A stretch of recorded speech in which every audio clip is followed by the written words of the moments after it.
தேவனுடைய பரிசுத்த நாமத்திற்கு மகிமை உண்டாவதாக. தேவன் கொடுத்த கிருபையாய் தந்த நன்னாளுக்காய் ஆண்டவருக்கு நன்றி. இது மன மகிழ்ச்சி நாள். நாம் ஒரு காலத்தில் இப்படிப்பட்ட நாட்களை மனவேதனையோடு காணப்பட்டோம். இந்த நாட்களிலே கிறிஸ்துவனுடைய அன்பு நம்முடைய இருதயங்களில் ஊற்றப்பட்டிருக்கிறபடியினால் நாம் இந்த நாளை மனமகிழ்ச்சி நாளாக கொண்டாடுகிறோம். இந்த நாளைக்கு பெயர் மனமகிழ்ச்சியின் நாள். ரட்சிக்கப்பட்ட தேவனுடைய பிள்ளைகளுக்கும் பூமியிலே பலவிதமான உபத்திரவங்கள், பாடுகள், துன்பங்கள் உண்டு. உலகத்தாருக்கு ஏற்படுகிற சோதனைகள் உண்டு. இவைகளின் மத்தியில் வாழுகின்ற நம்மை மனமகிழ்ச்சி மகிழ்ந்து கலிகூற ஒரு நாளை கர்த்தர் நியமித்திருக்கிறார். ஏற்கனவே நமக்குள்ளே அதாவது இந்த ரட்சிப்பின் சந்தோஷம், அந்த மகிழ்ச்சி இருந்த போதிலும் உலகத்தினுடைய பாடுகள் நமக்கு இருக்கிறபடியினால், அதாவது சில கஷ்டங்கள் இப்படி ஆத்மாவில் இருக்கும், அவைகளெல்லாம் நாம் மறந்துவிட்டு அவருடைய சமூகத்திலே கலிகூர்ந்து மகிழும் நாள் தான் இந்த நாள். அப்படினால தேவனுடைய பிள்ளைகள் எல்லாருமே மன மகிழ்ச்சியோடு முகமலர்ச்சியோடு நாம் தேவ சமூகத்தில் காணப்படணும். தேவனுக்கு மகிமை. மன மகிழ்ச்சி தான் முகமலர்ச்சியை கொண்டு வரும். நம்முடைய மனதில் இருக்கிற மகிழ்ச்சியை நம் முகத்தில் காண்பித்து ஆண்டவருக்கு நேராக நம்முடைய சிரசை திருப்பி தேவ சமூகத்தில் நாம் காணப்படுவோம். ஆண்டவர் கிருபை செய்வாராக. இந்த நாட்களில் ஆண்டவராகிய தேவன் நம்மிடத்தில் எதிர்பார்க்கிற காரியம் என்ன என்றால், தேவனிடத்தில் அன்பு கூறுகின்ற தேவ பிள்ளைகளை ஆண்டவர் எதிர்பார்க்கின்றார். எல்லோரும் தேவ பிள்ளைகளாக இருந்தாலும் ஆனால் அதாவது அன்பிலே அதாவது வித்தியாசமான அன்பெல்லாம் இருக்கிறது. முழு இதயத்தோடு, முழு மனதோடு, முழு ஆத்மாவோடு அன்பு கூறுகிற ஒரு அன்பெல்லாம் இருக்கிறது என்று நாம் காணுகிறோம். அப்படிப்பட்ட முழுமையான அன்பு செலுத்த நாம் கடமைப்பட்டிருக்கிறோம். நம்முடைய ஆத்மாவை நரக பாதாளத்திலிருந்து ஆண்டவர் விடுதலை ஆக்கி இருக்கிறார், நம்மை ரட்சித்திருக்கிறார். இந்த குறுகிய வாழ்க்கையுள்ள இந்த ஜீவகாலத்தில் நாம் பெற்றிருக்கிற இந்த மேன்மைக்காக, இதை பெறுவதற்கு காரணமாக இருந்த நமது ஆண்டவருக்கு நாம் நன்றி சொல்லணும். நன்றி சொல்லணும். நன்றி சொல்வதென்றால் நாம் அன்பு பாராட்டுகின்றது. இடையிடையே தேவனுடைய வழியை விட்டு விடுகிறது அல்ல. இடையிடையே நம்முடைய வாழ்க்கையில் ஏற்படுகிற சில காரியங்களுக்காக துக்கப்பட்டு கண்ணீர் வடிக்கிறது அல்ல. நாம் தேவ சமூகத்தில் எப்பொழுது நன்றியுள்ள இருதயத்தோடு காணப்பட வேண்டும் என்று ஆண்டவர் சொல்கிறார். இங்கே பாருங்கள், ஆண்டவருக்கு பிரதானமாக 12 அப்போஸ்தலர்கள் சீடர்கள் இருந்தார்கள். அவருக்கு பல சீடர்கள் உண்டு. அதில் 12 பேரை தம்மோடு கூட உட்காரவும் தாம் அனுப்புகிற இடத்திற்கு போகவும் அவர்களை தெரிந்து கொண்டார் என்று நாம் காணுகிறோம். இந்த 12 பேரிலே ஒரு சீசனை பற்றி நாம் இப்பொழுது பார்க்க போகிறோம். தேவனுக்கு மகிமை உண்டாவதாக. யோவான் சுவிசேஷம் 13ஆம் அதிகாரம் 23வது வாக்கியத்தை நான் வாசிக்கும் போது இங்கே நாம் இப்படி பார்க்கிறோம். வாசிக்கலாம். சமயத்தில் அவருடைய சீசரில் இயேசுவுக்கு அன்பானவாயிருந்த ஒருவன் இயேசுவின் மார்பிலே சாய்ந்து கொண்டிருந்தான். இயேசுவுக்கு அன்பாயிருந்த சீசன் எங்கே சாய்ந்து கொண்டிருந்தான்? சுவரில் அல்ல, சுவரில் அல்ல, எங்கேயாவது கிடைக்கிற இடத்துல சாய்ந்து கொண்டல்ல. அவன் எங்கே இருப்பான்? இயேசுவின் மார்பில் சாய்ந்து கொண்டிருப்பான். அதான் அன்பு. தேவனுடைய பிள்ளைகளே, நம்முடைய வாழ்க்கையில அதாவது தேவனில் அன்பு கூறுகிறவர்கள் எங்கே இருப்பார்கள்? அப்போஸ்தலனாகிய பவுலை கர்த்தர் சவுலா இருக்கும்போது சந்தித்தார். சந்தித்தவர் 2 கண்ணுக்குள்ளாக போய்விட்டது. அவர் இப்பொழுது தான் விரும்பாத இடத்திற்கு திருப்பி அனுப்பப்பட்டிருக்கிறார். அங்கே போய் வீட்டுக்குள்ள உட்கார்ந்து அவர் என்ன பண்ணுகிறார்? ஜெபம் பண்ணி கொண்டிருக்கின்றார். அனனியா என்ற தீர்க்கதரிசியினிடத்தில் ஆண்டவராகிய தேவன் சொன்னார், சவுலை தேடு, அவன் இன்ன தெருவில் இன்ன வீட்டிலே இருக்கிறான். அப்படினால தேவனுடைய மனிதர்களுக்கு அப்படியும் தேவன் காண்பிப்பார், இன்ன வீட்டில் இன்ன தெருவில் எப்படி என்று. அப்படி சொன்ன போது அங்கே அவன் போய் தேடு. அவன் இப்படி என்ன செய்யறான்? துக்கத்தோடு படுத்து உறங்கி கொண்டிருக்கிறானா? இல்லை, என்ன செய்கிறான்? ஜெபம் பண்ணி கொண்டிருக்கிறான். இயேசுவுக்கு அன்பாயிருந்த சீசன் இயேசுவின் மார்பிலே சாய்ந்து கொண்டிருந்தான். அவனுக்கு எவ்வளவு பெரிய பாடுகள், துக்கங்கள், துன்பங்கள், பிரச்சனைகள், பிரயாசங்கள் இருந்தாலும் அவர் சாய்கின்ற இடம் எங்கே? அங்கேதான். அல்லேலூயா. தன்னுடைய துக்கத்தை இன்னொரு மேலே சாய்க்க மாட்டான், இன்னொரு மேலே சுமத்த மாட்டான், இன்னொருவரை சங்கடப்படுத்த மாட்டான். பாரத்தை எல்லாம் இயேசுவின் பாதத்தில் வைத்துவிட்டு அவருடைய மார்பிலே அவர் மேலே சாய்ந்து கொண்டிருந்தான் என்று நாம் பார்க்கின்றோம். அப்படினால் அன்பான தேவனுடைய பிள்ளைகளை, இன்று நாம் சுருக்கமாக அறிகின்ற கர்த்தருடைய வார்த்தை என்ன என்றால், நாம் இயேசுவில் அன்பு கூற கடமைப்பட்டிருக்கின்றோம். அல்லேலூயா. அல்லேலூயா. அவ்வளவு பெரிய நன்மையை நாம் பெற்றிருக்கின்றோம். உலகத்தில் பெரிய பெரிய அறிஞர்கள், அறிவாளிகள், அறிவில் சிறந்தவர்கள் கூட அந்த சலாக்கியத்துக்கு தூரமாக இருக்கின்றார்கள். நாம் அப்படிப்பட்ட ஒரு மேன்மைக்குரியவர்கள் அல்ல. அப்படி இருந்த போதிலும் இந்த கிருபையை தேடி வந்து இயேசு சுவாமி நமக்கு கொடுத்தபடியினால் நாம் என்ன சொன்னோம், அவரிலே நாம் அன்பு கூறணும். அன்பு கூறுவதற்கு அடையாளம் அவரிலே சாய்ந்து கொண்டிருக்கணும். அல்லேலூயா.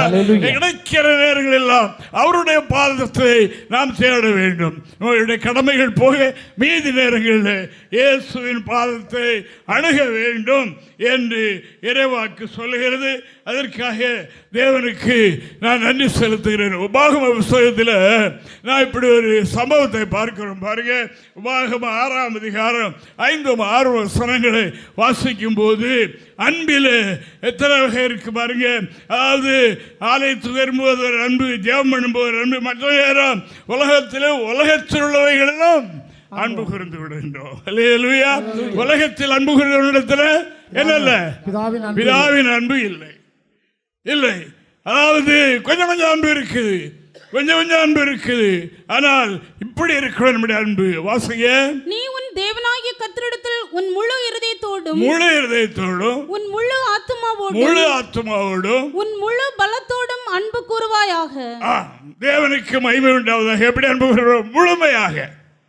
முழுமையாக ஆண்டவரிடத்தில் அன்பு செலுத்த வேண்டும். எந்த காரியமாக இருந்தாலும் சரி, ஆண்டவரில் அன்பு கூற வேண்டும் என்று இறைவாக்கு சொல்லுகின்றது. அல்லேலூயா. அன்பு கூறுகிற பிள்ளைகள் என்ன செய்யும்? தகப்பன் சொல்லுகிற வார்த்தையை, தகப்பன் தாய் சொல்லுகிற வார்த்தையை அப்படியே கேள்விப்படும். அதுதான் அன்பு. அதாவது தகப்பன் தாய் சொல்லுகிற வார்த்தையை மீறிவிட்டு நான் அன்பா இருக்கிறேன்ப்பா அம்மா என்று சொன்னால் அது அன்பு இல்லை. தேவனாக்கியத்தில் முழு இதயத்தோடும் முழு ஆத்மாவோடும் முழு பலத்தோடும் அன்பு கூறணும். தேவனுக்கு மகிமை.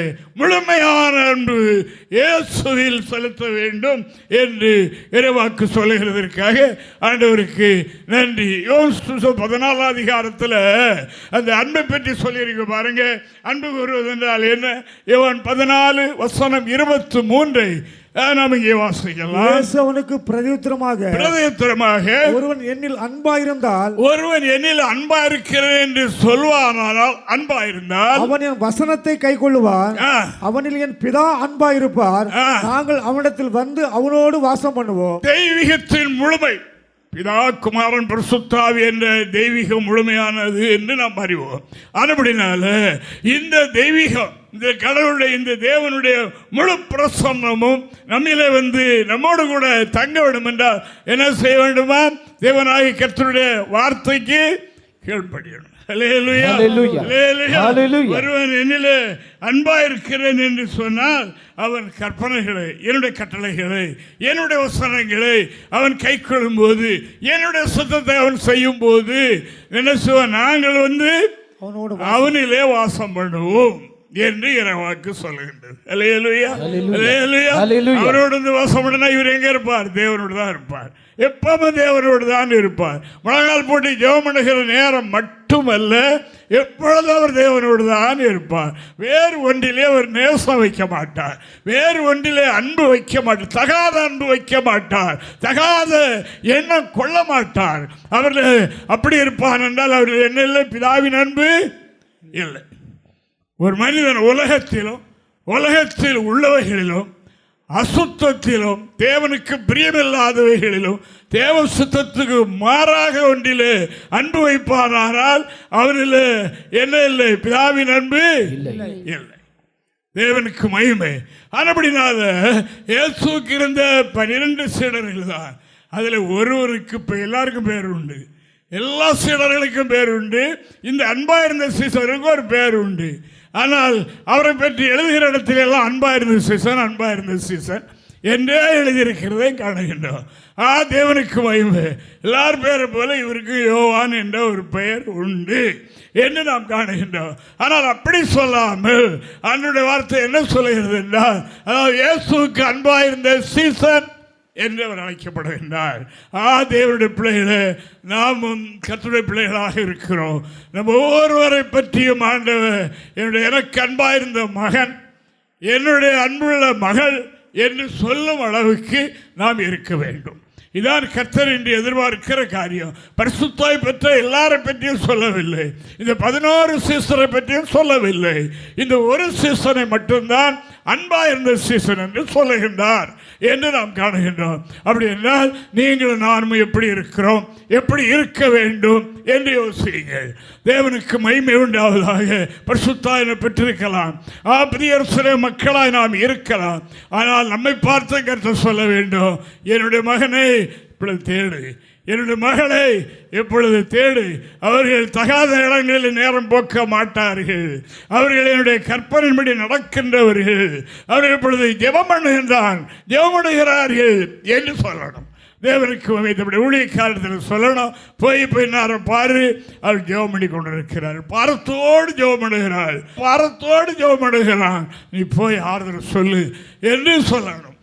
தேவனுக்கு மகிமை. அப்படினால் அன்புள்ள தேவனுடைய பிள்ளைகளே, இந்த நாளில் பார்க்கிற காரியம் என்ன என்றால், இயேசுவுக்கு அன்பாயிருந்த சீசன் அவருடைய மார்பிலே சாய்ந்து கொண்டிருந்தான் என்று வேதம் சொல்லுகிறது. அன்பு என்று சொல்வது அரைகுறையாயல்ல, முழுமையான அன்பு செலுத்த வேண்டும். ஆண்டவரிடத்தில் முழுமையும். ஒரு அம்மா ஒரு புக்கள் இருக்கிறாங்க, என்னுடைய முழுமையும் கர்த்தருக்கு என்று. நம்முடைய முழுமை பரிசுத்தாய் பற்றி கூட நம்ம ஆண்டவர் சாமுவேல் சொன்னார் பாருங்க. சின்ன வயதில் என்ன சொன்னார்? சின்ன வயதிலே சொன்னார், சின்ன பையன், கர்த்தாவே சொல்லும் அடியேன் கேட்கிறேன், நீர் என்ன சொல்வீரோ அதை செய்வேன் என்று சொல்லுகிறது தான் மார்பில் சாய்ந்து கொண்டிருப்பது. அதுதான் அவருடைய கற்பனைகளை கை கொள்வது, தேவனுடைய நினைவை நிறைவேற்றுவது என்று வேதம் சொல்லுகிறதற்காக ஆண்டவரை துதிக்கிறேன்.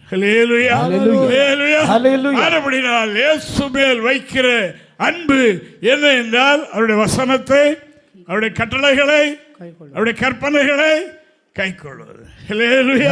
அவைகள் அப்படி செய்கிறவர்களிடத்தில் நாங்கள் வந்து அவர்களோடு அவனோடு வாசம் பண்ணுவோம், எப்பொழுதும் கூட இருப்போம் என்பது எவ்வளவு பெரிய மகிழ்ச்சி பாருங்க. அதுதான் இயேசுவின் மார்பில், இயேசுவின் மேல் சாய்ந்து கொண்டிருக்கிற ஒரு அனுபவம் என்று சத்தியவேதம் சொல்லுகின்றபடினால ஆண்டவர் அதிகமாக நான் சொதிக்கிறேன்.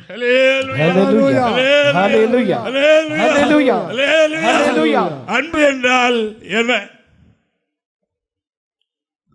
ஜீவனை கொடுக்கிற அன்புதான் கடைசி அன்பு, முழுமையான அன்பு. நட்பு என்பது அதுதான். நமக்காக ஒருவர் ஜீவனை கொடுத்திருக்கிறார். எத்தனை இரத்த சாட்சிகள் பாருங்கள் எங்கெல்லாம் நடக்குது. ஜீவனை கொடுக்கிற அன்பு, முழுமையான அன்பு. அவர்கள் உலகத்தில் கொஞ்சம் குறைய சுத்தமாய் வாழ்ந்திருந்தாலும் இரத்த சாட்சியாக மறிக்கிறவர்களுக்கு 1000 வருஷ சாட்சியில் இடம் உண்டு. தேவனுக்கு மகிமை. அவர்கள் பூரணப்பட்டவர்கள். இரத்த சாட்சியாக யார் மறிக்கிறார்கள்? எதுக்காக? கிறிஸ்துவுக்காக, சத்தியத்துக்காக, தேவனுக்காக, தேவனுடைய அன்புக்காக. யார் ஜீவனை கொடுக்கிறார்கள்? எனக்காக என் தேவன் ஜீவனை கொடுத்தார். அவர் ஜீவனை கொடுத்திருக்காவிட்டால் நான் ரட்சிக்கப்பட்டிருக்க முடியாது. இன்று நான் மகிழ்ச்சியாக இருக்கிறேன், ஒரு நம்பிக்கையுள்ள வாழ்க்கை செய்கிறேன் என்றால் எனக்காக ஒரு ஜீவனை கொடுத்தார். அவரை நான் முழுமையாக அன்பு கூறுகிறேன். என்ன வந்தாலும் சரி, அவருக்காக நான் என் ஜீவனை கொடுப்பேன், கொடுக்கிறேன் என்கிற அன்புதான் பூரணப்பட்ட அன்பு என்று இங்கே யோவான் தான் எழுதுகிறார். யோவான் சுவிசேஷம் 15ஆம் அதிகாரம் 13வது வாக்கியத்தை நாம் வாசிக்கும் போது இப்படி நாம் காணலாம். ஒருவன் தன் சிநேகிதனுக்காக தன் ஜீவனை கொடுக்கிற அன்பிலும் அதிகமான அன்பு ஒருவரிடத்திலும் இல்லை. என்னில் அன்பா இருக்கிறேன் என்று சொல்கிறவன் ஒருவன் என்னிலே அன்பா இருப்பானால் முழுமையாக என்னுடைய அன்பிலே அன்பு கூற வேண்டும். முழுமையான அன்பு. என்னை சிநேகிக்கிறேன் என்று சொல்வான், ஆனால் சிநேகிதனுக்காக சிநேகிதன் மேல் வைத்திருக்கிற அன்பினுடைய அடையாளம் என்ன? ஜீவனை கொடுக்கிற அன்பை விட மேலான அன்பு ஒன்றுமில்லை இல்லை என்று வேதம் சொல்கின்றது. பிதாவாகிய தேவன் தம்முடைய குமாரனை நமக்காக தந்து அன்பு கூர்ந்தார். இப்ப மற்றவைகள் எல்லாம் வாங்கி கொண்டு அன்பு பாராட்டுகள் போல் இருக்கும். நம்முடைய தேவனுடைய சுபாவம் என்ன? ஜீவனை தந்து நம்மில் அன்பு கூர்ந்தார். ஹல்லேலூயா, ஹல்லேலூயா. இயேசுவின் மார்பிலே சாய்ந்து கொண்டிருப்பது என்றால் என்ன? சாய்ந்து கொண்டிருந்தாலே இருப்பதனுடைய அர்த்தம் என்ன? அவருக்காக என்ன வந்தாலும் அவர் எதை விரும்புகின்றாரோ அதற்கு மாறாக ஒன்றை நான் செய்ய மாட்டேன் என்று தீர்மானிக்கிறோம் அல்லவா? அதுதான் அன்பு. அதான் முழுமையான அன்பு. நாம் அன்பு செலுத்துகிறவர்களாக இருக்கலாம், ஆனால் இங்கே வாஸ்தவம் அல்லவா? முழு இதயத்தோடும் முழு ஆத்மாவோடும் முழு பலத்தோடும் அன்பு கூறுகிற அன்பு. அந்த அன்பு தேவனுக்கு மகிமை உண்டாவதாக. அருமையான கர்த்தருடைய பிள்ளைகளை, ஆண்டவராகிய தேவன் நமக்காக ஜீவனை கொடுத்திருக்கின்றார். வாசிங்க யோவான் 3:16 வாக்கியத்தை வாசிக்கும் போது இப்படி நாம் பார்க்கிறோம். தேவன் தம்முடைய ஒரே பேரான குமாரனை விசுவாசிக்கிறவன் எவனோ அவன் கெட்டு போகாமல் நித்திய ஜீவனை அடையும்படிக்கு. அவன் கெட்டு போகாமல், அவளை கெட்டு போனவர்களாக கெட்டு போகிற ஸ்டேஜில் இருந்தோம். அவன் நித்திய ஜீவனை அடைத்து நித்தியமாய் ஜீவனோடு வாழும்படியாக, அதாவது நித்திய ஜீவனை தந்து அவரை தந்தருளி இவ்வளவாய் உலகத்தில் அன்பு கூர்ந்தார். குமாரனை தந்தருளி இவ்வளவாய் அன்பு கூர்ந்தார். குமாரன் தன்னுடைய பிதாவுக்கு கீழ்ப்படிந்து தன்னை மரணத்துக்கு ஒப்பு கொடுத்து இந்த பூமிக்கு வந்தார் என்று நாம் காணுகின்றோம். தேவனில் அன்பு கூறுகிற கர்த்தருடைய பிள்ளைகளே, ஆண்டவராகிய இயேசு கிறிஸ்து யோவான் 17 அதிகாரத்தில் வாசிக்க வேண்டாம். 17 அதிகாரத்தில் என்ன மன்றாட்டு ஜெபம் பண்ணினார்? பிதாவினிடத்தில், பிதாவே நீரும் நானும் ஒன்றாய் இருக்கிறது போல இவர்களும் நம்மில் ஒன்றாய் இருக்கும்படி நீர் தந்த இவர்களுக்காக நான் வேண்டுதல் செய்கிறேன். ஒன்றாய் இருக்கும்படியாக. அதே போல இவர்களும், அதாவது கெட்டு போகாமல் நித்திய ஜீவனை அடையும்படியாக குமாரனை மரணத்தில் ஊற்றி மரணத்திற்கு ஒப்பு கொடுத்து நமக்கு ஜீவனை கொடுத்தார். மறுபடியும் முழுமையான அன்பு செலுத்த வேண்டும். முழுமையான அன்பு என்பது அவருடைய வசனத்தை கை கொள்வது.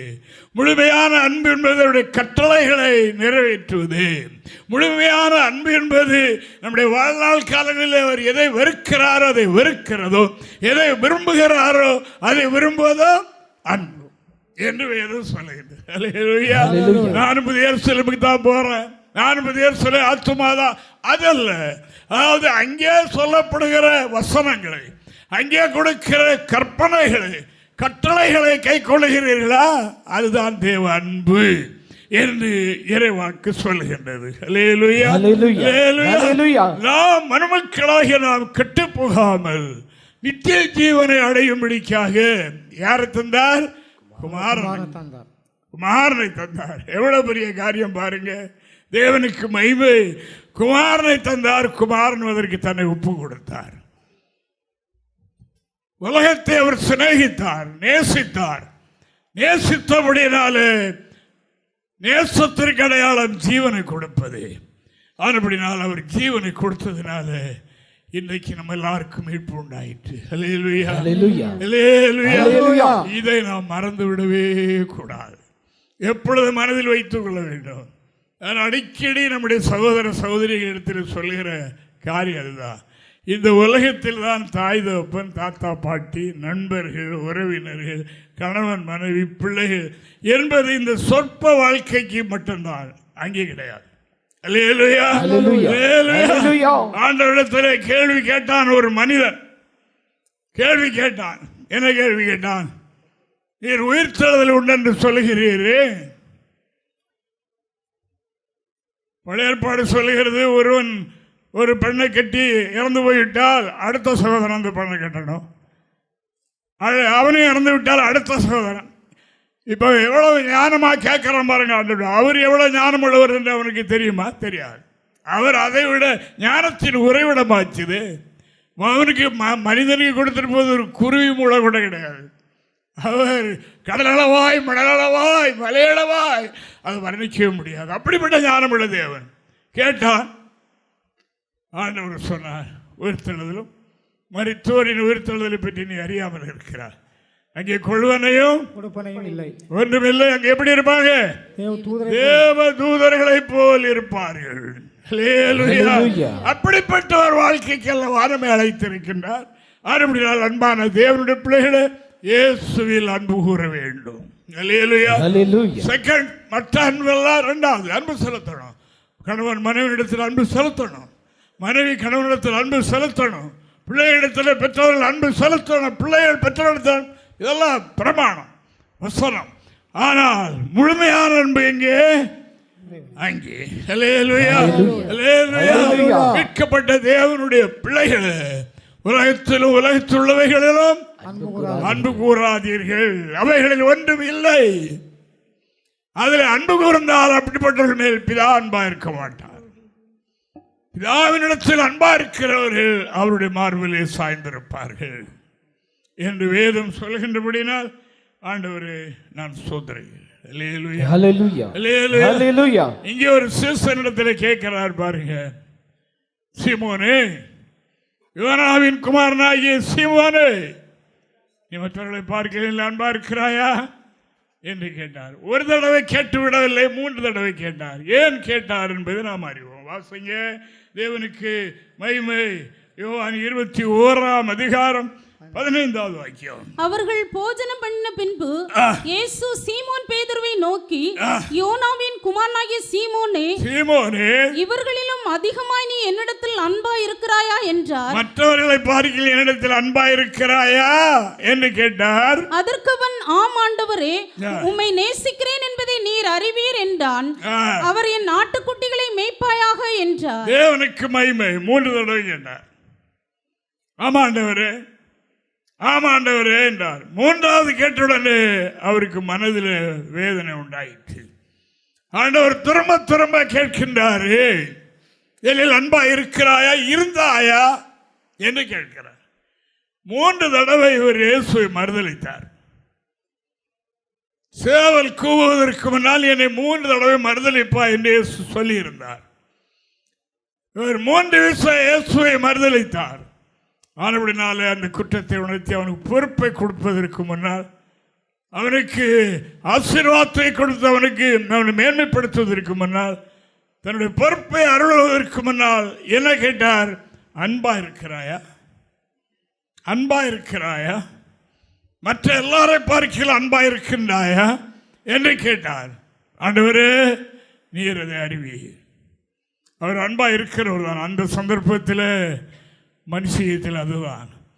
இப்போ இயேசுவின் சீடன் என்று அறிந்தால் நம்மையும் கொண்டு விடுவார்கள் சிலுவையில் அடித்து என்று அறியேன், அவரை அறியேன் என்று சபிக்கவும் சத்தியம் பண்ணவும் தொடங்கினார் என்று நாம் காணுகின்றோம். ஆனால் அப்படின்னா அவருடைய குற்றத்தை உணர்த்துவதற்காக அவர் உணர்ந்தார். உணர்ந்து ஆண்டவரிடத்தில் மன்னிப்பு கேட்டார். ஆண்டவர் அவருக்கு மன்னித்தார். யூதாசு மன்னிப்பு கேட்கவில்லை, ஆண்டவரால் மன்னிப்பு பெறவில்லை என்று நாம் பார்க்கின்றோம். தேவனுக்கு மகிமை. ஹல்லேலூயா. ஆண்டவரால் 3 தடவை கேட்டார். 3வது தடவை சொன்னார், முதல் 2 தடவை சொன்னார், நீர் அறிவீர், நீர் அறிவீர். ஆமாண்டவரே. 3வது தடவை சொன்னார், நான் உம்மை நேசிக்கிறேன் என்பது நீர் அறிவீர். இதை பொறுப்பு கொடுத்தார். அருமையானவர்களே, ஆண்டவர் தம்முடைய பொறுப்பை யாருக்கு கொடுப்பார்? வீட்டில் பிள்ளைகள் இருக்கின்றால் சொல்லுடி கேட்டு கீழ்ப்படிந்து நடக்கிற பிள்ளைகளுக்கு ரொம்ப பாசம் காட்டுவார்கள் பெற்றோர்கள். சில பெற்றோர்கள் அதிகமான சொத்தை கூட அந்த பிள்ளைகளுக்கு எழுதி வைத்து விடுவார்கள். அது தப்போ ரைட்டோ அது வேற விஷயம். ஆனால் அந்த அன்பு அப்படி. தேவனுக்கு மகிமை உண்டாவதாக. யோவான், அப்போஸ்தலனாகிய யோவான், இயேசுவில் அந்த 11 சீஷரை விட இவர் அதிகம் அன்பு பாராட்டினார். அன்பு பாராட்டினபடினால் எந்த பொறுப்பை கொடுத்தார்? தன்னுடைய தாயை கடைசி நேரத்தில் எங்கே கொடுத்தார்? அவருடைய யோவானுடைய கரத்தில் கொடுத்தார். மகனே, சீசனே, இது என்னுடைய தாய் அல்ல, இது உன்னுடைய தாய். நான் பிதாவிடத்திற்கு போகிறேன். நீ ஒரு தாயை போல அதை பார்த்துக்கொள் என்று சொன்னார். பார்த்துக்கொள் என்று சொன்னார். தாயினிடத்தில் சொன்னார், சரி, அது உன்னுடைய மகன், நான் என் மேல் மகன் அல்ல, நான் தேவன், நான் பரத்துக்கு எடுத்துக் கொள்ளப்பட போகிறேன், அப்படினால அது உன்னுடைய மகன் என்று அங்கே ஒப்பு கொடுத்தார். அதனுடைய அன்பு பிரதானமானது. இயேசுவில் அன்பு செலுத்த வேண்டும் என்று இறைவாக்கு சொல்லுகின்றது. இயேசுவில் அன்பு செலுத்துவது என்றால் அவருடைய வசனங்களை, கட்டளைகளை, கற்பனைகளை கை கொள்வதே அன்பு என்று சொன்னார். அதுதான் முழு இதயத்தோடு, முழு ஆத்மாவோடு, முழு பலத்தோடு அன்பு கூறுவது என்று வேதம் சொல்கிறபடினா வார்த்தை கேட்கின்ற அருமையான கர்த்தருடைய பிள்ளைகளை இயேசுவில் அன்பு செலுத்துவோம். அல்லேலூயா. அவர் விரும்பாததை விட்டு விடுவோம். அது நமக்கு வேண்டாம். பிதாவின் அன்பில்லாவிட்டால் நாம் வாழ்ந்து என்ன பிரயோஜனம்? வாழ்வதனால் என்ன பிரயோஜனம்? நமக்கு ஒரு பிரயோஜனமும் கிடையாது. ஏமாற்றுக்காரர்கள் கையிலே சிக்கிக் கொள்ளுகிறது போல நம்முடைய வாழ்க்கை ஏமாந்து போகும் என்பதை நான் உங்களுக்கு சொல்லிக்கொள்ள ஆசைப்படுகிறேன். இந்த 50 ஆண்டு கால ஊழியத்தில் நாங்கள் கண்டறிந்த காரியம் ஏராளம். பின்னாலே வந்து நமக்கு முன்னாலே மூக்கை சிந்தி என்ன பிரயோஜனம்? தேவனுக்கு மகிமை. ஆனபடியினால் அன்பான கர்த்தருடைய பிள்ளைகளே, உங்களுக்கு என்று சொல்லுகிற காரியம் என்றால் இயேசுவில் அன்பு கூறுங்கள், அவர்களை முழுமையான அன்பு செலுத்துங்கள். அவர்களை அன்பு செலுத்த கட்டளை பெற்றிருக்கிற தேவனுடைய பிள்ளைகளே, அபிஷேகம் பெற்றிருக்கிற அருமையான கட்டளை பிள்ளைகளே, வேறு ஒன்றை அவருக்கு பிரியமில்லாது நேசிக்காதீர்கள். அதில் ஒன்றும் கிடையாது என்பதை நான் உங்களுக்கு சொல்லிக்கொள்ள ஆசைப்படுகின்றேன். தேவனுக்கு அது ஒரு நாள் விட்டுவிடும் என்பதை நான் உங்களுக்கு எத்தனையோ சம்பவங்கள் தனித்து இடத்தில் வாருங்கள் நான் சொல்லி தருகிறேன். தேவனுக்கு மகிமை. அல்லேலூயா. இயேசுதான் மாறாதவர். அவர் ஒருவர் தான் சொன்னார், உலகத்தின் முடிவு வரைக்கும் உங்களோடு கூட இருப்பேன். வேற யாராவது சொல்ல முடியுமா? கணவன் சொல்ல முடியுமா? மனைவி சொல்ல முடியுமா? பிள்ளைகள் சொல்ல முடியுமா? கடைசி வரைக்கும் நான் இருப்பேன் மகனே, உன்னை நான் பார்த்து கொள்வேன் சொல்ல முடியுமா? முடியாது. ஆனால் இயேசு ஒருவர் தான் சொன்னார், உலகத்தின் முடிவு வரைக்கும் உங்களோடு கூட இருக்கிறேன். அவர் மேலாம் சாயலாம், அவர் மேலாம் சாயலாம், நம்பிக்கை வைக்கலாம், அவரை நாம் உறுதியாக பிடித்துக் கொள்ளலாம். கைவிடாத தேவன். ஆனபடினால்தான் இந்த அன்பை பெற்றுக்கொண்ட தேவனுடைய மனிதன் சொல்லுகிறார். இரண்டாவது பார்ப்போம். தேவனுக்கு மகிமை உண்டாவதாக. அவர் சொல்லுகிறார், கிறிஸ்துவனுடைய அன்பு நெருக்கி ஏவுகிறது. அவ்வளவு பெரிய அன்பு, வேற எந்த அன்பு நம்மளை நெருக்கி ஏவுகிறாது. தேவனுக்கு மகிமை. இந்த அன்பு என்ன செய்கிறது? நினைத்தாலே நெருக்குகிறது. ஆண்டவரே, உலகத்தில் கடகோழியை போல அற்பமாயிருந்த ஒரு மனிதனாகிய என் மேல் இவ்வளவு பெரிய அன்பு வைத்தீரே, நான் கெட்டு போகாமல் நித்திய ஜீவனை அடையும்படியாக எனக்கு இந்த கிருபையை தந்தீரே என்று அந்த அன்பை நினைக்கும் போது என்ன செய்தான்? நெருக்குது. வாசிங்க 2 கொரிந்தியர் 5ஆம் அதிகாரம் 14வது வாக்கியத்தை வாசிக்கலாம். 2 கொரிந்தியர் 5:14. கிறிஸ்துவனுடைய அன்பு எங்களை நெருக்கி ஏவுகிறது, ஏனென்றால் எல்லாருக்காகவும் ஒருவரே மரித்திருக்க எல்லோரும் மரித்தார்கள் என்றும். தேவனுக்கு மகிமை உண்டாவதாக. கிறிஸ்துவனுடைய அன்பு எங்களை நெருக்கி ஏவுகிறது. எல்லாருக்காகவும் ஒருவர் மரித்தார். அப்படினால எல்லாரும் பாவத்துக்கு மரித்தது போல ஆயிற்று. இந்த பாவத்திலிருந்து விடுதலை பெற்றோமே, அவர் எல்லாருக்காக ஒருவர் மரித்தார். 2000 வருடங்களுக்கு முன்னால மரித்த இயேசுவின் அந்த ரத்தம் இன்றைக்கு நம்முடைய பாவத்தை மன்னித்து நம்மை நித்திய ஜீவனுக்குள்ளே வழிநடத்தி கொண்டிருக்கின்றது. அதை நினைக்கும் போது அது என்ன செய்கிறது? என்னை நெருக்கி ஏவுகிறது. எதற்கு ஏவுகிறது? அவருக்கு பிரியமானது செய்யணும். எப்பொழுது அவருடைய மார்பிலே சாய்ந்திருக்கணும், எப்பொழுது அவருடைய கற்பனைகளே கை கொள்ளணும், எப்பொழுது அவருடைய கட்டளைகளே நிறைவேற்றணும்.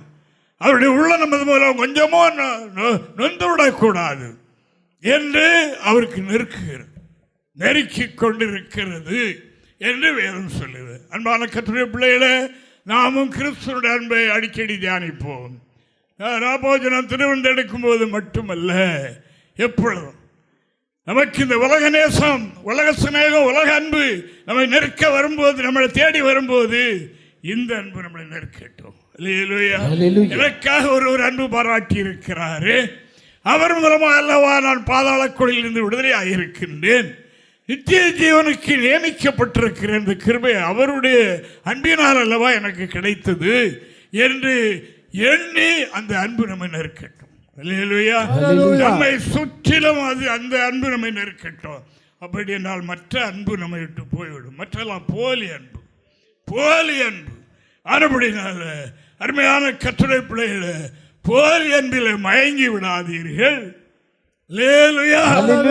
அவர்கள் காலகாலங்களிலே தன்னுடைய இருப்பிடத்தை மாற்றிக் கொள்கின்றார்கள், ஐக்கியத்தை விட்டுவிடுகின்றார்கள். ஏன்? போலி அன்பு அவர்களுக்கு வேணும், அதற்காக. ஆனால் போலி அன்புக்கு இங்கே இடம் இல்லை அல்லவா? இயேசுவை நேசிங்கள் என்று மட்டும்தான் நாம் சொல்லுவோம். இயேசுவின் மேலே சாய்ந்து கொண்டிருங்கள் என்று சொல்லுவோம். அவர் மேலே சாயலாம், வேற எங்கே சாய்ந்தால் அது விழுந்து விடும், அது விலகிவிடும். இது விலகாது. இது என்றைக்கும் நிலைத்திருக்கிற ஒரு அன்பு. இந்த அன்பிலே நாம் நிலைத்திருப்போம், இந்த அன்பிலே சாய்ந்து கொண்டிருப்போம். இயேசுவுக்கு மகிமை. இது அப்போஸ்தலனாகிய பவுல் தன்னுடைய வாழ்க்கையில் அனுபவித்தார். அவர் நியாயப்பிரமாணத்தை நன்கு கற்றவர், கை கொண்டவர். அவருக்கு உலகத்தில் ஒன்றுமில்லாமல் அல்ல, பெரிய ஐஸ்வர்யவான். அவருடைய படிப்பிலும் கல்வியிலும் பேர் பெற்றவர், எல்லாவற்றிலும் சிறந்தவர். அவருக்கு என்ன கிடைக்கல? பாவ மன்னிப்பு, நித்திய ஜீவன் கிடைக்கல. கிறிஸ்துவனுடைய பிரமாணத்தின் கை கொண்ட போது, இயேசுவை ஏற்றுக்கொண்ட போது, அவரை சொந்த ரட்சகராக அவர் அங்கீகரித்த போதுதான் அந்த ஜீவன் கிடைத்தது. கிறிஸ்துவனுடைய ஜீவனுள்ள பிரமாணம் பாவம் மரணம் என்பது பிரமாணத்தினின்று என்னை விடுதலையாக்கி. அப்போ அந்த அன்பு என்னை நெருக்காதா? என்னுடைய ஜீவன் எப்போ போகுதுன்னு எனக்கு தெரியாது, அதுக்கு ஒரு கேரண்டியும் கிடையாது. அப்படி தேவன் ஒருவருக்கும் காலக்குறிப்பு தரவும் இல்லை, எப்பொழுதும் போய்விடுது. அதற்கு பிறகு உள்ள வாழ்க்கையை கிறிஸ்துவின் மூலமாக நான் பெற்றுக்கொண்டேன். அந்த அன்பு என்னை நெருக்குகிறது, என்னை நெருக்கி ஏவுகிறது என்று அவர் சொல்லுகின்றார். அதற்காக நான் ஆண்டவருக்கு நன்றி சொல்லுகிறேன். அப்படினால இந்த உலகத்தில் இந்த அன்பை விட்டு ஒன்றும் என்ன பிரிக்க மாட்டாது என்று நிச்சயத்திருக்கிறேன் என்று அவர் சொல்லுகின்றார். அது பிரிச்சுட்டு இது பிரிச்சுட்டு அப்படியே அதல்ல. கிறிஸ்துவ அன்பு ஒரு மனிதனுடைய உள்ளத்தை நெருக்கி கொண்டிருக்குமானால், அந்த அன்பை அவன் நினைத்து கொண்டிருப்பானால், என்ன நரகத்துக்கு போகாதபடி காத்த இந்த அன்பு அது நெருக்குகிறது. இதிலிருந்து என்னை தவறி போக செய்வதற்கு எதுவாலும் முடியாது என்று அவர் சொல்கிறார். ரோமர் 8ஆம் அதிகாரம் 36 முதல் 39 வரைக்கும் உள்ள வசனங்களை நாம் படிக்கலாம். கிறிஸ்துவின் அன்பை விட்டு நம்மை பிரிப்பவன் யார்? கிறிஸ்துவின் அன்பை விட்டு நம்மை பிரிப்பவன் யார்? உபத்திரவமோ, வியாகுலமோ, துன்பமோ, பசியோ, நிர்வாணமோ, நாசமோசமோ, பட்டயமோ, இவை எல்லாவற்றிலையும் நாம் நம்மில் அன்பு கூறுகிறவராலே முற்றும் ஜெயங்கொள்ளுகிறவர்களா இருக்கிறோமே. மரணமானாலும் ஜீவனானாலும், தேவ தூதர்கள் ஆனாலும், அதிகாரங்கள் ஆனாலும், வல்லமைகள் ஆனாலும், நிகழ்காரியங்கள் ஆனாலும், வருங்காரியங்கள் ஆனாலும், உயர்வானாலும் தாழ்வானாலும், வேறு எந்த சிருஷ்டியானாலும் நம்முடைய கர்த்தராகிய கிறிஸ்து இயேசுவில் உள்ள தேவனுடைய அன்பை விட்டு நம்மை பிரிக்க மாட்டாதென்று நிச்சயித்திருக்கிறேன். தேவனுக்கு மகிமை உண்டாவதாக.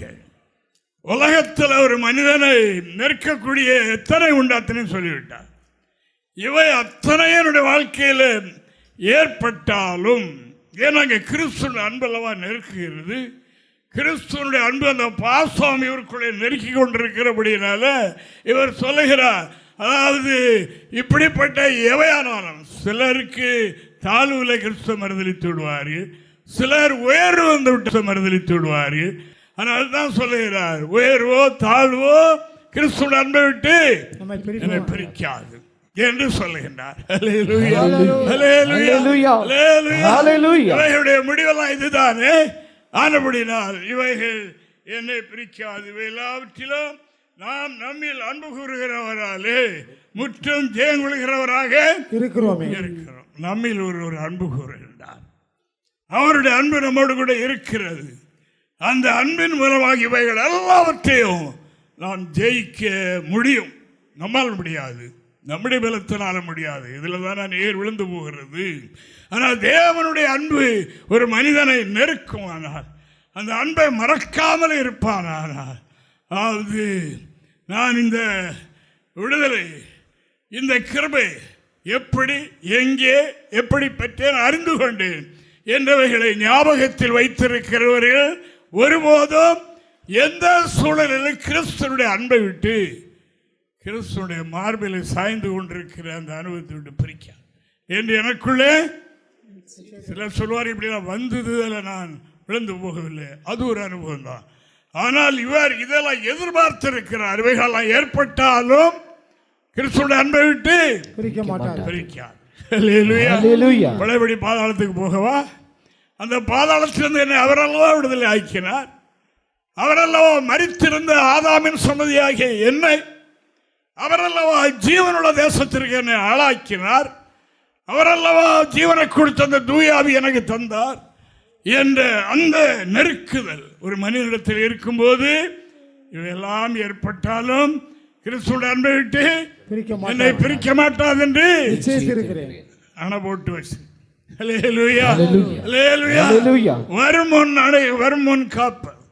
வருமுன் காக்கிறான். ஆனால் அவர் இதெல்லாம் அறிந்திருந்தபடினால் இவைகளெல்லாம் இதற்கு நிகர் அல்ல. இவைகளெல்லாம் என்னை கிறிஸ்துவின் அன்பை விட்டு பிரிப்பதற்கு சக்தி உள்ளவைகள் அல்ல. அதைவிட மேலான சக்தியை நான் பெற்றிருக்கிறேன். நான் இன்று கண்ணை மூடினாலும் அங்கே நான் போய் சேருவேன் என்ற நம்பிக்கை எனக்கு தந்தவர் கிறிஸ்துவே. அந்த இயேசு கிறிஸ்துவனுடைய அந்த அன்பு என்னை நெருக்கி ஏவுகிறது. அருமையான தேவனுடைய பிள்ளைகளே, கிறிஸ்துவை பற்றிய அறிவில் நாம் திறந்தோறும் வளருவோம். கிறிஸ்து யார்? அவருக்கு நமக்குள்ள சம்பந்தம் என்ன? அவரால் நமக்கு கிடைத்த புண்ணியம்தான் என்ன? நாம் இன்று வேலை ஜோலியெல்லாம் போட்டுவிட்டு இங்கே வந்து இருக்கிறோமே, ஏன், எதற்காக?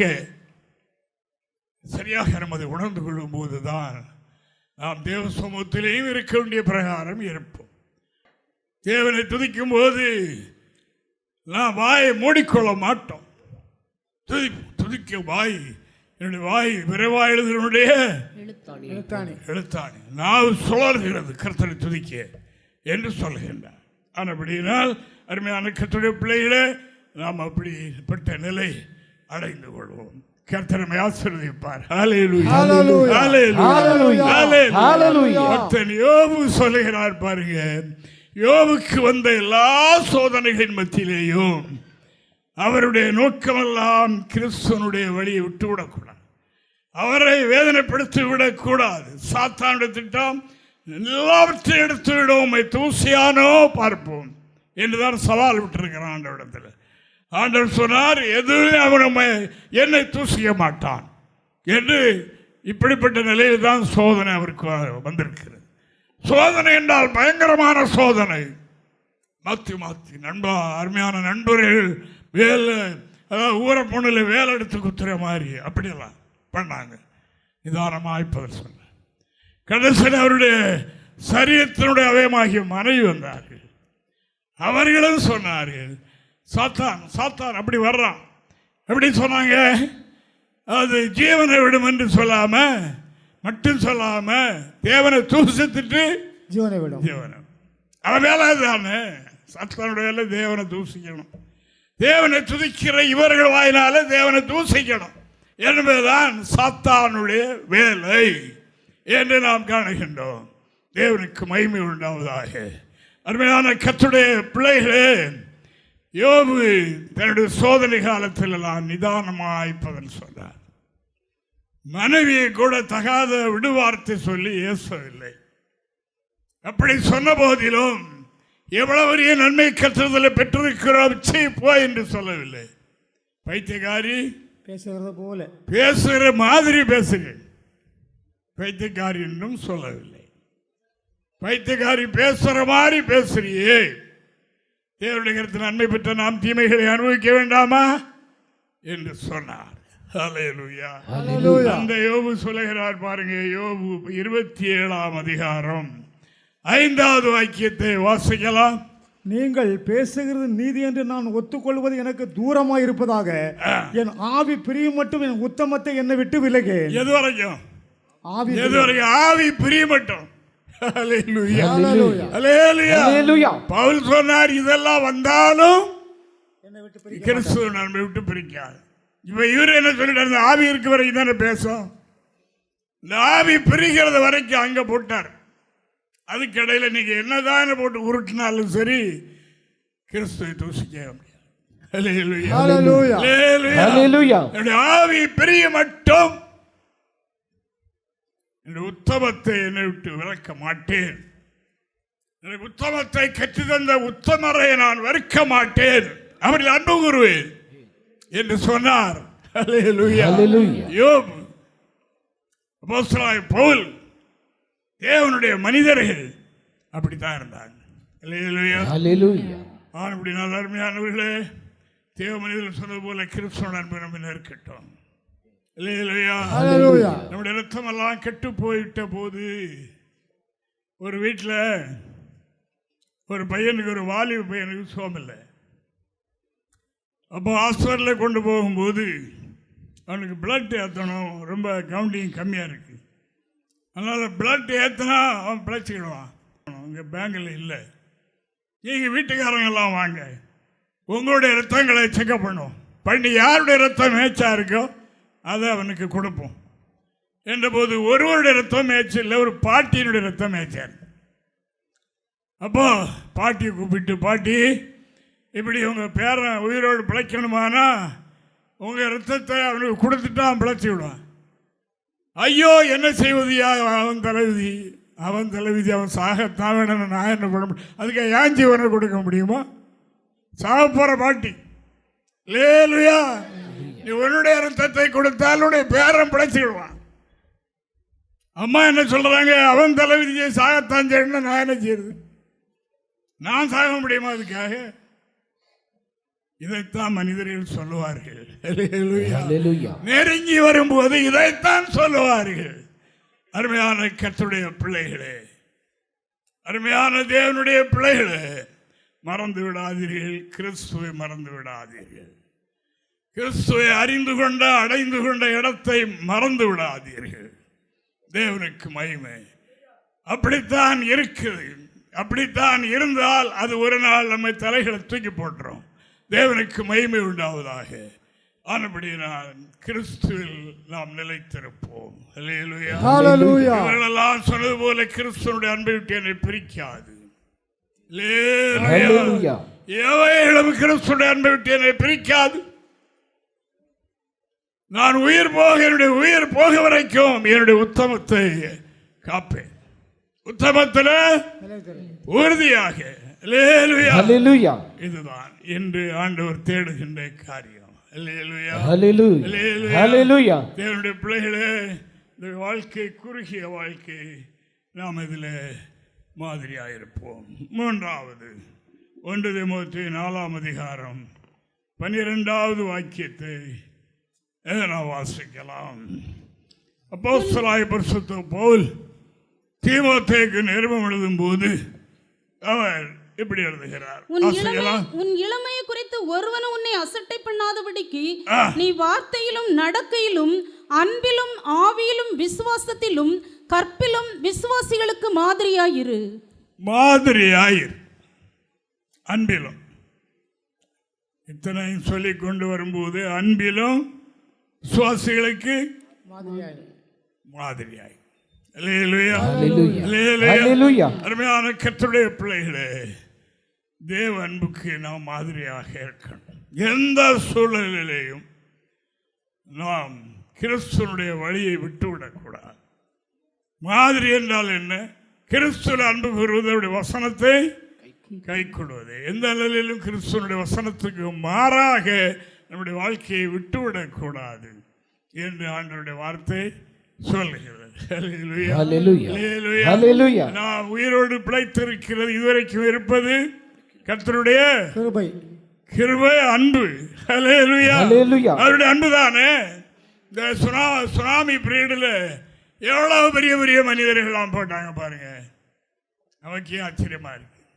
எவ்வளவு பெரிய பணக்காரங்க, எவ்வளவு பெரிய பட்டதாரிகள், டாக்டர்கள், ஊழியக்காரர்கள், நிறைய நமக்கு தெரிந்தவர்களே போட்டாங்க. நாம் இருக்கிற பெரிய ஆளா இல்லை. இயேசுவினுடைய அன்பு நம்மை நிலைநிறுத்திருக்கிறது, நம்மை உயிரோடு வைத்திருக்கிறது. அதைத்தானே நாம் சொல்ல முடியும். தேவனுக்கு மகிமை உண்டாவதாக. தேவனுக்கு ஸ்தோத்திரம். அப்படினால நாம் எந்த சூழலிலையும் தேவனுடைய அன்புக்கு மாதிரியாக எந்த சூழலிலையும் என்னுடைய உத்தமத்தை என்னை விட்டு விலக்கேன். இவைகள் ஒன்றும் கிறிஸ்துவின் அன்பை விட்டு என்னை பிரிக்காது என்று எனக்குள்ளே நிச்சயம் வைத்திருக்கிறேன். இல்லை அதில் விழுந்துருவணும், இதில் விழுந்துருவணும், அதில் பின்மாறிடுவணும், அதில் பேர் வேணும், இதில் பேர் வேணும் என்று ஆளநீர்கள் என்றால் என்னையா சாத்தான இடத்துல உங்களை தள்ளி போட்டுருவான். தேவனுக்கு மகிமை. அப்போஸ்தலனை போல நாம் சொல்லுகிறவர்களாக இருக்கணும். எவை வந்தாலும் கிறிஸ்துவனுடைய அன்பை விட்டு என்னை பிரிக்காது. ஹல்லேலூயா. பிள்ளைகள் 10 பிள்ளைகள் போச்சு. இந்த மாதிரி சோதனை யாருக்காவது வருமா? வாலிப பிள்ளைகள் 10 பேரும் ஒரே நேரத்தில் போனார்கள்.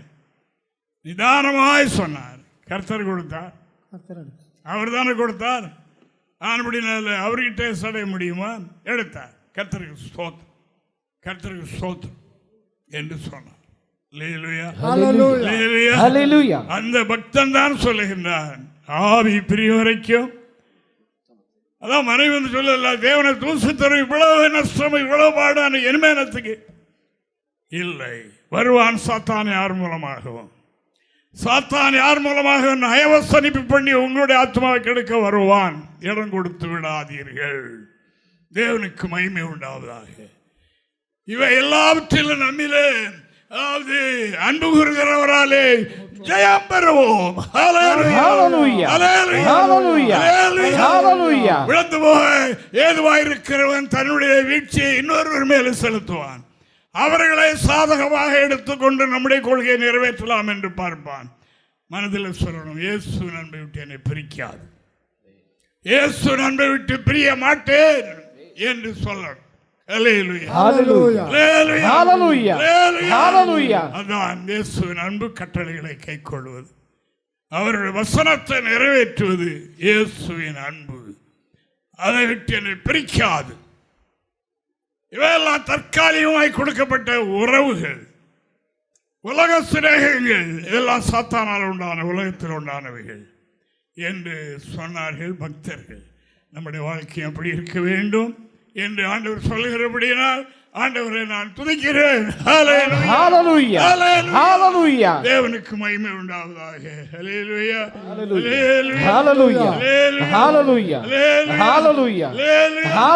தேவனுக்கு மகிமை உண்டாவதாக. உண்மையான கர்த்தருடைய பிள்ளைகளை, நம்முடைய வாழ்க்கையை நாம் காத்துக்கொள்வோம். நம்முடைய வாழ்க்கையை நாம் காத்துக்கொள்வோம். நம்முடைய மக்களுக்கு நான் அடிக்கடி சொல்லுகிற ஒரு காரியம் என்னவென்றால், ஒவ்வொரு நாளும் முடிந்த வரைக்கும் அதிகாலையிலேயாவது எழும்பி உட்கார்ந்த உடனே உங்களுடைய மனதை உங்களுக்குள்ளே செலுத்துங்கள். நான் எப்படி இருக்கிறேன், இதுவரைக்கும் எப்படி இருக்கிறேன், எப்படி ஸ்டேஜ் எப்படி இருக்கிறது என்று உங்களை பாருங்கள். பிறரை பார்க்காதீர்கள். பிறரை பார்க்காமல் உங்களை பாருங்கள். பார்த்து உங்களை சீர்படுத்தி கொண்டே இருங்கள்.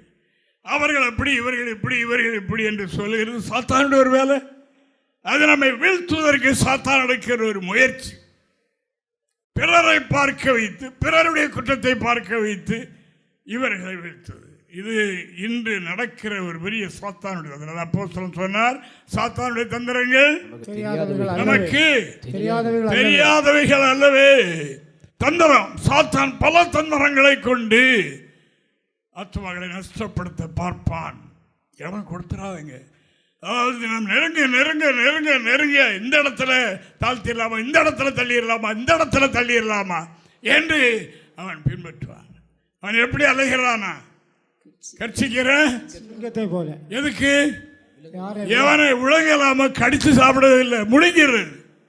எவனை விழுங்கலாமோ இவனை கெடுக்கலாமோ என்று வலைவீசி சுற்றி அலைகிறான். அல்லேலூயா, அல்லேலூயா, அல்லேலூயா, அல்லேலூயா, அல்லேலூயா. சாத்தான் அந்த மயக்கத்தை கொடுக்கும் போது அப்படியே மயக்கமா இருக்கும். அது உங்களுக்கு தெரியுமோ தெரியாதோ? தேவனுக்கு பிரியமில்லாத ஒரு காரியத்தை காணும் போது, பேசும்போது, சிந்திக்கும் போது, செய்ய வேண்டும் என்று எண்ணும்போது ஒரு போதை மாதிரி ஒரு மயக்கமா முடிந்த பிறகு ஐயோ இக்கதியானேனா என்று சொல்லும்படியாக ஆகிவிடும். தேவனுக்கு மகிமை. ஆனபடியினால் அதான் பக்தர்கள் சொன்னார்கள், சாத்தானுடைய தந்திரம். அவர்களால் கிறிஸ்துவனுடைய அன்பு நம்மை நெருக்கி ஏவட்டும். அந்த அன்புக்கு ஈடான அன்பு இல்லை. சாக போகிற பாட்டியை நமக்காக இருத்தும் தரமாட்டார்கள், கொடுக்க மாட்டார்கள். கொடுக்க மாட்டார்கள். அதான் தலையில் எழுதுனது போறான். அப்படித்தான் ஆகும்.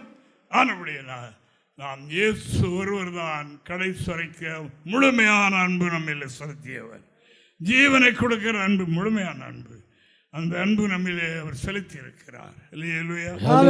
ஆனபடினால் அருமையான கற்றல் பிள்ளைகளே, நம்முடைய தேவன் மேல் உள்ள அன்பை எந்த சூழ்நிலையிலையும் பிறருக்கு மாதிரியாய் காண்பிக்க கவனமாயிருப்போம். தேவராய் கற்றுடைய நாள் நெருங்கி கொண்டிருக்கின்றது. நம்முடைய நேரங்களை அப்படி கழிப்போம். நம்முடைய நேரங்களை முழங்கால் போட்டு மட்டுமல்ல, நடக்கும்போதும் பிரயாணம் செய்யும் போதும் சொல்லி எப்பொழுதும் அந்த அன்பு நம்மளை நெருக்கி ஏவிக்கொண்டே இருக்கட்டும். அப்பொழுது உலக அன்பு நம்மிடத்தில் உள்ளே வராது, அது ஓடி போய்விடும். இங்கே ஒரு அன்பு வேலை செய்கிறது அல்லவா, அந்த அன்பு நம்மை எப்பொழுதுமே சுற்றிலும் நெருக்கி ஏவிக்கொண்டே இருக்கட்டும் என்று இறைவாக்கு சொல்லுகிறபடினா ஆண்டவரை நான் சோதரிக்கிறேன்.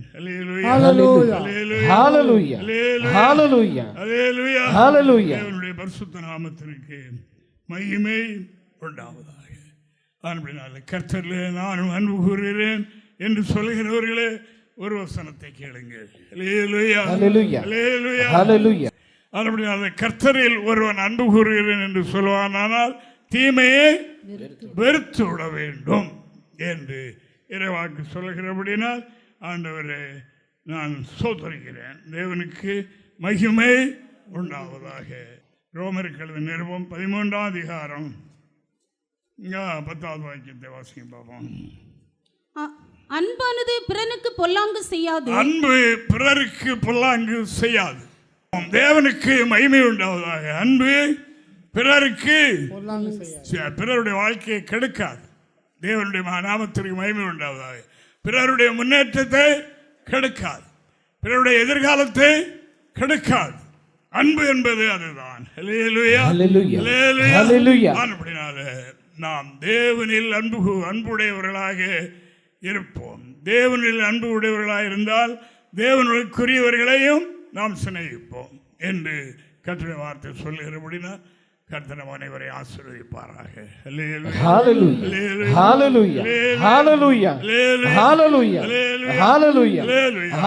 தேவனுக்கு மகிமை. தேவனுடைய பிள்ளைகளாகி நாம் எல்லாரும் ஒரே சரீரமாய் கிறிஸ்துவனுடைய அவயவங்களாக இருக்கிறோம் என்பதை நாம் மறக்க வேண்டாம். தேவனுக்கு மகிமை. ஆனபடினால அதாவது திருச்சபையினுடைய அங்கங்கள், திருச்சபையுடைய பிள்ளைகளிலே நாமும் அன்பு கூற வேண்டும். அப்படி இல்லாவிட்டால் நம்முடைய சரீரத்தை நாம் பகைக்கிறோம் என்று அதனுடைய பொருளாக இருக்கிறது என்று இந்த வசனத்தையும் கூட வாசிக்கலாம். 1 யோவான் 4:19-20 வசனங்கள் மட்டும் வாசிக்கலாம். அவர் முந்தைய நம்மிலே அன்பு கூர்ந்தபடியால் நாமும் அவனிடத்தில் அன்பு கூறுகிறோம். தேவனிடத்தில் அன்பு கூறுகிறேன் என்று ஒருவன் சொல்லியும், தேவனிடத்தில் தான் நான் அன்பு கூறுகிறேன் என்று ஒருவன் சொல்லியும் தன் சகோதரனை பகைத்தால் அவன் பொய்யன். தான் கண்ட சகோதரத்தில் அன்பு கூறாமல் இருக்கிறவன் தான் காணாத தேவனிடத்தில் எப்படி அன்பு கூறுவான்? தேவனிடத்தில் அன்பு கூறுவது இதுவும் ஒன்று. தேவனுக்கு மகிமை. கண்ட சகோதரத்தில் பரிசுத்தாய் பெற்றுக்கொண்ட பிள்ளையினிடத்தில் ஒருவருக்கொருவர் அன்பு பாராட்டுவதே தேவனிடத்தில் அன்பு பாராட்டுவது. இதை நாம் மனசில் வைத்துக் கொள்வோம். அதில் நம் குறைபாடுகள் இருக்குமானால் அவைகளை நாம் சரி பண்ணிக் கொள்வோம். Hallelujah. Hallelujah. கர்த்தருடைய பந்தியை நாம் பெறுவதற்கு நம்முடைய சபையினுடைய கட்டளை எவ்வளவு அருமையானது பாருங்கள். தேவனிடத்திலும் மனிதனிடத்திலும் குற்றமில்லாத மனச்சாட்சியுடனாய் காணப்படுகிறபடியினால் கர்த்தருடைய பந்தியில் பங்கு பெற ஆயத்தமாய் இருக்கிறேன் என்று சாட்சி கொடு. அப்படித்தான் எல்லாம் பிரமாணத்தின்படிதான் வைத்திருக்கின்றோம். அதில் குறைவுடையவர்களாக இருந்தால் அவர்கள் தான் குற்றவாளிகள். ஊழியக்காரனோ கர்த்தரோ மற்றவர்களையோ சபையோ குற்றம் இல்லை. பழைய ஏற்பாட்டில் ஒரு பிரமாணம் உண்டு. ஒருவன் வீடு கட்டும்போது மேலே கைப்பிடிச்சோர் வைத்து கட்டணும். கைப்பிடிச்சோர் வைத்து கட்டியும் ஒரு மனிதன் அதையும் குதித்து வெளியே சாடி காலில் ஒடிந்த சத்தோ போய்விட்டால் வீட்டுக்காரன் பொறுப்பல்ல. இவன் கைப்பிடிச்சோர் கட்டாமல் மொட்டை மாடியாக வைத்திருப்பானால் அதில் யாராவது தவறு விழுந்தால் வீட்டுக்காரன் தான் பொறுப்பு இல்லையா? அதனால் வீடு தேவனுடைய வீடு கட்டப்பட்டிருக்கிறது. எல்லாம் ஒழுங்காக கைப்பிடிச்சோர் எல்லாமே வைத்தான் கட்டியிருக்கிறது. தேவனுடைய பிள்ளைகள் ஆசீர்வாதத்தை மட்டும் பெற்றுக்கொள்ள வேண்டும் என்ற பிரமாணம் தான் சபைக்குள். அது யாரும் தவறி விழுந்து போகிறதற்குரிய சத்தியம் கொடுக்கப்படவில்லை. கட்டளைகள் எல்லாம் விழுந்து போகாமல் இருப்பதற்கு வேண்டிய கட்டளைகள் தரப்படுகின்றது. அந்த கட்டளைகளை அறிவித்தும் அவைகளை அறிந்தும் அவைகளை பெற்றுக்கொண்டும் அதாவது ஏறிச்சாடினால் அது அவர்களுடைய பொறுப்பு. அதில் வருகிற தண்டனைகளோ அதில் ஒரு நஷ்டங்களோ அவர்களைத்தான் சாரும், சபையை சாராது என்பதை நான் உங்களுக்கு சொல்லிக் கொடுக்கிறேன். அன்பு என்பது என்னுடைய வசனத்தை கற்பனைகளை கை கொள்வது. அன்பு வாழ்க்கையில் ஏற்படுகிற எவ்வளவு பெரிய நெருக்கடியில் துயரங்கள் துக்கங்கள் அல்லது உலக இன்பங்கள் அது நெருக்கும் போதும் அவைகளை கிறிஸ்துவனுடைய அன்பின் நெருக்குதலினாலே மேற்கொள்வதே அன்பு. அவைகளை மேற்கொள்வதே அன்பு. வேதம் சொல்லுகின்றது. தேவனுக்கு மகிமை. பரிசுத்தாய் பெற்றுக்கொண்ட கண்ட சகோதரனிடத்தில் சகோதரியனிடத்தில் யார் அன்பு வைக்கவில்லையோ முகத்தை திருப்புகிறார்களோ அவர்கள் தேவனிடத்திலும் அன்பு குறைவுடையவர்களாக இருக்கிறார்கள் என்பதை நாம் அறிய வேண்டும். தேவனுக்கு மகிமை. நான் தேவனிடத்தில் அன்பதாக இருக்கிறேன், உங்களிடத்தில் தான் எனக்கு பிடிக்கவில்லை. இல்லை, அப்படி இல்லை. ஒருவன் தேவனிடத்தில் அன்பாக இருக்கிறேன் என்று சொல்வானால் அவன் கண்ட சகோதரனிடத்தில் அன்பு வர வேண்டும். அப்படி செய்கிறவர்கள் காணாத தேவனிடத்திலும் அன்பு செலுத்துகிறார்கள் என்று வேதம் சொல்கின்றது. அப்படி நாம் செய்வோம். செய்த கர்த்தருடைய நீதி நிறைவேற்றும். கர்த்தர் அனைவரையும் ஆசீர்வதிப்பாராக. ஆமென்.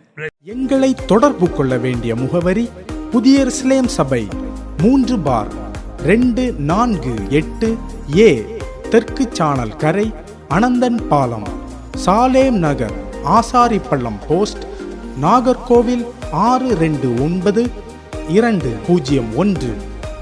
எங்களது தொலைபேசி எண் 8931313126 மற்றும் 94895299462.